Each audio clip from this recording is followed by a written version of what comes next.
नमस्ते सबैमा। आज हामी सिम्पल इन्ट्रेस्ट साधारण ब्याज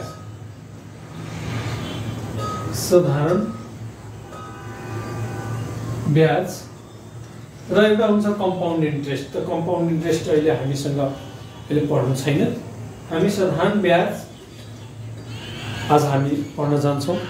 यो साधारण ब्याज हो के, यो लिने दिने काम कसरी हुन्छ, what is the simple interest.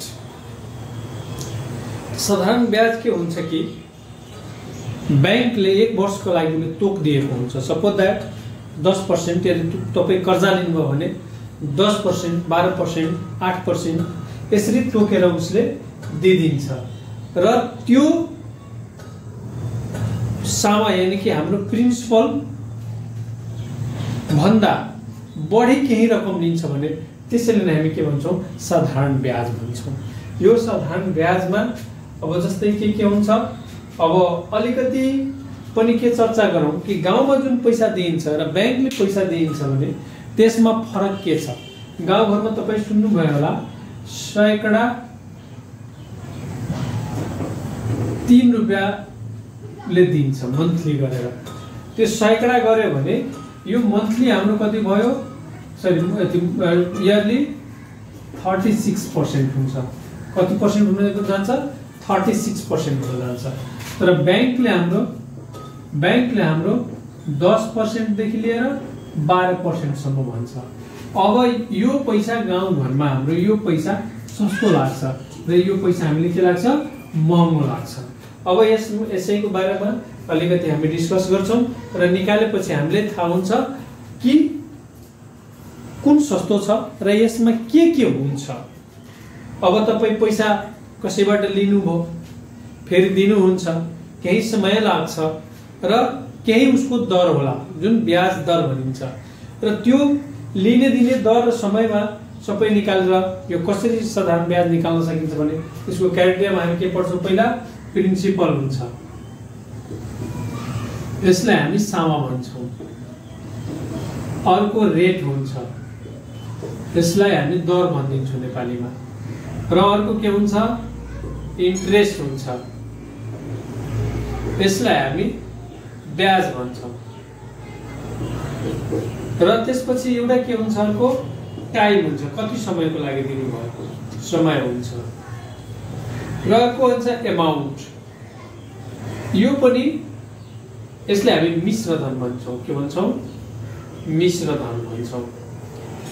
अब यो हो के तपाईँ बुझौँ। हामी सामा भनेको के हो, जुन हाम्रो मूलधन जुन दिएको पैसा हो, केही समयको लागि तोक दिएको, जस्तै दर 10 रुपैयाँ, 5 रुपैयाँ, 2 रुपैयाँ, 10%, 5% त्यो सैकडा हो। र इन्ट्रेस्ट भन्नाले के हो, यो सामामा केही समयपछि थपेर दिने पैसालाई नै हामी के भनिदिन्छौँ, ब्याज भनिदिन्छौँ। यसैबाट सबै निकाल्न सकिन्छ। र टाइम त बुझ्नु नै भयो। र एमाउन्ट भन्नाले के हो कि सामा प्लस ब्याज जुन जोडेर हामीले कसैले दिन्छ त्यसलाई एमाउन्ट हामी मिश्र धन भनिदिन्छौँ। त्यसमा के हुन्छ, अब यसको केही फर्मुला छ, I × 100 = P × T × R। भनाइले यसलाई सर्टकटमा हामी P ले इन्डिकेट गर्छौँ, यसलाई R ले इन्डिकेट गरिदिन्छौँ, यसलाई I ले इन्डिकेट गरिदिन्छौँ, यसलाई T ले इन्डिकेट गरिदिन्छौँ र यसलाई A ले इन्डिकेट गरिदिन्छौँ। अब यसमा I = हामीले के छौँ, P × T × R बाई, अब त 100 यतातिर छ। अब एउटा यो फर्मुला भयो। त हामीले चाहियो के त हामीले इन्ट्रेस्ट चाहियो, प्रिन्सिपल चाहियो, टाइम चाहियो र रेट चाहियो। त मानौ हामीले प्रिन्सिपल निकाल्नु पर्यो भने यो दुईटैबाट यता ल्याएर मल्टिप्लाईमा छ भने यता आयो भने के भइहाल्छ, डिभाइडमा गरिदिनुस्। I × 100 बाई P × R, यो भयो हाम्रो 1 नम्बरको फर्मुला जुन हामी यसबाट P निकाल्न सक्छौँ। यस्तै हामीले अब यो P छोडेर T निकाल्नु पर्यो भने P र R लाई के गरिदिने, हामी डिभाइड गरिदिने।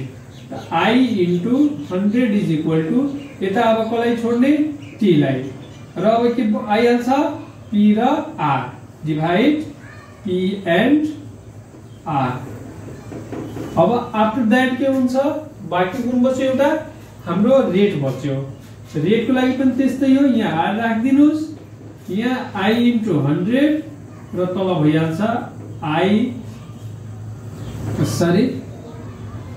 P * T गर्दिनुस् अब यो थर्ड हाम्रो तीनटै फर्मुला यहाँ बनेर आयो अब हामी यसले निकाल्दाखेरि सर यो फर्मुला कसरी युज गर्न सकिन्छ यो फर्मुलाबाट कसरी बनाइन्छ म तपाईलाई एउटा गाउँघरको ब्याजबाट र यो ब्याजबाट दिएको दुवैले मिलाएर फर्ममा देखाइरहेछु यो कुन सस्तो छ र कुन महँगो छ एकचोटी मानौ तपाई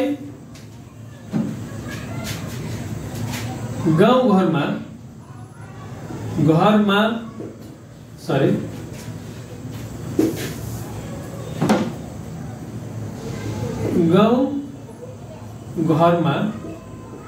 लिएको रकम र एउटा छ ब्याङ्कबाट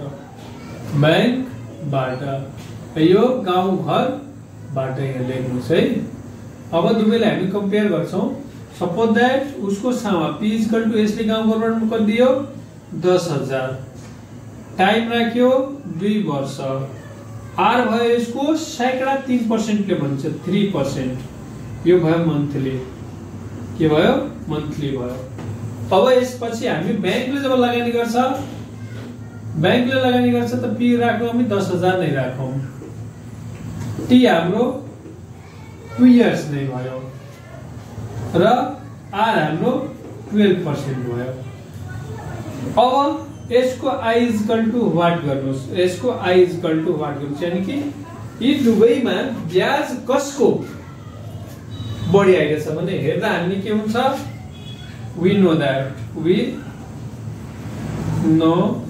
that I = भर्खर नै लेख्यो सरी I लाई एउटा I पनि यहाँ छुट्टिएको छ अब I यहाँ छ भने यसलाई गर्दै पनि 100 यता भइहाल्छ I = P * T * R / 100 हुन्छ जुन हामी एकचोटी यहाँ नै लेखिदियौ यहाँ अब I यहाँ राखिसकेपछि हामीले के हुन्छ P * T * R / कति भइहाल्छ 100 मजासँग लेख्न सक्छौं हामी अब यसलाई निकाल्दा कति आउँछ अब I = P को भ्यालु कति छ 10,000 T कति छ 2 इयर्स